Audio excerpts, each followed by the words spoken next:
এই নির্বাচন প্রতিযোগিতাপূর্ণ হবে এবং আমাদের যেই এজেন্ডাগুলো রয়েছে, সংস্কার, দুর্নীতি বিরোধিতা, আধিপত্যবাদ বিরোধিতা, সেই এজেন্ডাগুলোকে সামনে রেখে আমরা একটা ঐক্যবদ্ধ জায়গায় নির্বাচনে অংশগ্রহণ করব এবং সবাই সবাইকে সহযোগিতা করে একটা প্রতিদ্বন্দ্বিতামূলক নির্বাচনের মাধ্যমে আমরা গণতন্ত্রে উত্তরণ করব।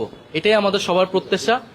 একটা যেহেতু খুবই অল্প সময়ের মধ্যে এই জোট প্রক্রিয়াটা একটা নতুন দিকে যাচ্ছে, সেহেতু হয়তো একটু মতভিন্নতা থাকতেছে, আমরা সেগুলো আলোচনার মাধ্যমে সমাধান করছি। আমরা শেষ পর্যন্ত চেষ্টা করব এই জোট যাতে অটুট থাকে, তবে যদি কারো ভিন্নতা থাকে কিন্তু আমাদের এই জোট প্রক্রিয়া এগিয়ে যাবে।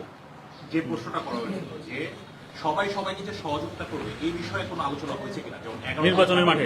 না, সেটা তো সমঝোতা মানেই তো সবাই সবাইকে এখানে সহযোগিতা করবে। যার জোটের প্রার্থী হবে, এখন পুরো বাংলাদেশে 300 আসনেই আমাদের কিন্তু এখন আর কোনো দলের প্রার্থী না, মূলত জোটের প্রার্থী হবে। হলে জোটের প্রার্থী যাকেই মনোনীত করা হবে বৃহত্তর স্বার্থে, তাকে আমরা সবাই প্রত্যেকটা দল সহযোগিতা করব।